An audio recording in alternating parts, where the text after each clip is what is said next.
Anyone planning to build a new home is being urged to tread cautiously as the construction industry battles an insolvency crisis, with more than 2,500 building firms going under in just 2 years.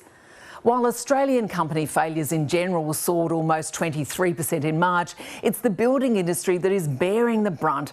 Master Builders says skyrocketing inflation, a meteoric rise in the cost of materials, a lack of supplies and a lack of tradies caught companies off guard post-COVID. This time last year we said, look, we think it's going to run into 2023. Now we're saying it's going to run right through this year and into 2024. It's the worst conditions in living memory. So yes, it is uncharted in that it's the worst conditions that people have dealt with.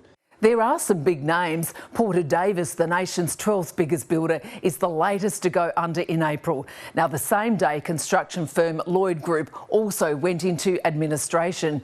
Then there's the collapse of Oracle, Pivotal, Condev, all high-profile casualties.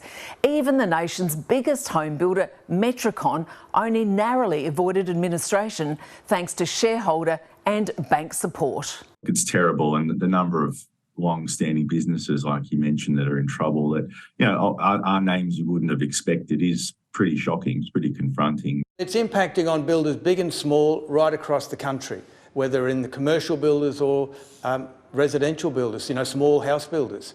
So it's the same set of circumstances. They've signed fixed price contracts, they can't deliver on time and at the price. And this is what happens. The bigger builders have got bigger balance sheets, so they can sustain the losses for longer. But eventually, it stops.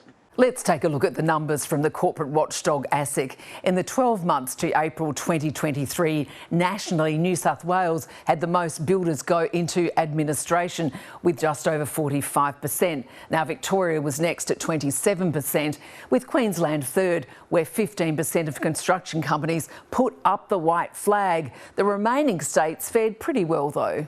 It is shocking. Who would have thought that some of these names would ever be considered in this sort of vein? I hope we're getting close to the end of it, but it's hard to predict. Family companies with 30 or 40 years experience like Halbury in Melbourne, they also crashed. But what helped others, smaller ones, stay afloat? It's been the toughest time I think we've ever seen. Business co-owner Marcus Arbour says his Queensland family firm had only about 15 builds at a time during the crisis, so he had the cash flow to pay up front as costs soared. 3 times in the last 3 years we've shut the books, and at one point it was up to nearly 3 months. I was saying to people, "No, sorry, we can't take you on at capacity." We had to learn to say no, we had to manage our workload. The financial crisis sweeping through the industry also has cast a shadow over the federal government's housing accord. It's promised to build 1 million properties over 5 years to address the chronic housing shortage. The Urban Institute of Australia says, look, that plan, as admirable as it is under threat. It's looking harder and harder to achieve. We did actually build over 1 million homes in the prior 5 years, but that was under a very different set of circumstances. We had a lot more apartment construction happening. If you think your home build could be in doubt, there are some steps that you can take. Now, most states have an insurance scheme. In Queensland, for example, it's through what they call the QBCC, and that can pay up to $200,000. Now, that's if the contractor has paid the premium. You then need to find another builder willing to take on the job.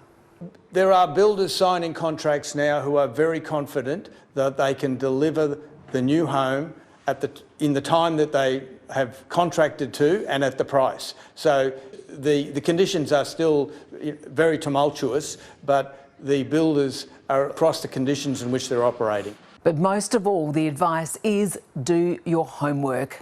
I think for any consumer who's looking at building, the first place I would go would be, say, to the QBCC licence searches.